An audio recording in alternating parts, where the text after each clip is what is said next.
You're watching Minnesota's most watched station.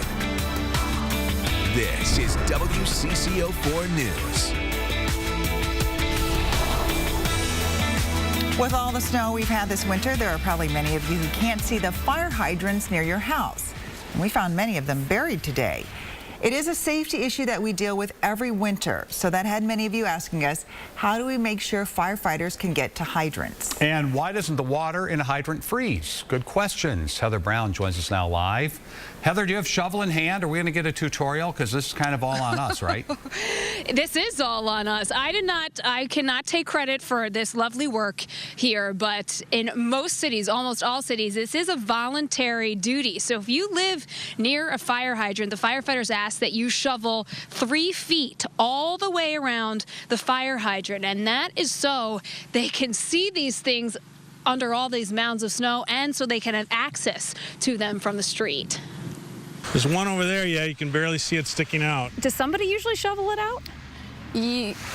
Yeah. Sometimes I don't even see the sidewalks I shoveled out. Do you know who's responsible for shoveling out the hydrants? Good question. I have no idea. It's not a law. It's just sort of a duty. It's sort of the right thing to do. Steve Zachert is the St. Paul Fire Marshal. How much time are you wasting digging out a fire hydrant at a fire? We'll put 2 or 3 guys on it. It'll take a good 2-3 minutes, but a fire can double in size in just a minute. If they got to dig out the fire hydrant, then, you know, half the house could be gone by that time. We do bring water in our tanks on our fire engines. About 500 gallons. And that'll get us for the first few minutes of a fire. But then we want to hook up to a hydrant. In some cities, public works and fire crews do some of the digging. Think about me the next time it snows. But most places rely on people like Spencer from Woodbury for help.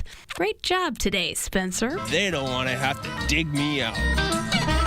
If we have a house fire, I want the firemen to get here and hook up their hoses and go right to work. It has been so cold this winter. How do you keep the water in the hydrants from freezing up? A lot of people have asked us that question. Well, these are called dry hydrants. Actually, the hydrant itself is dry. There's just air in it, no water.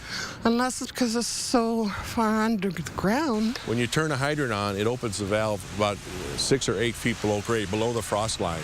So where the water main is, the same water main that serves your toilets and your kitchen sink is the water that we use to fight fires with. That's it. Is it? It sure is. I'm eating.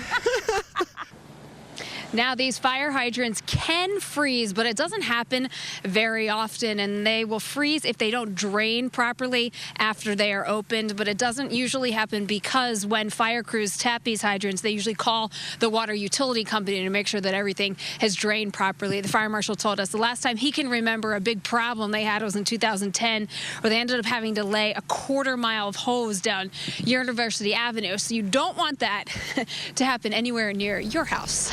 Yeah, this is an eye-opener. I think we'll probably have some folks out tomorrow doing a little more civic duty, Heather. I think so, too. Get their work out tomorrow, because this is not light snow. No, it's not.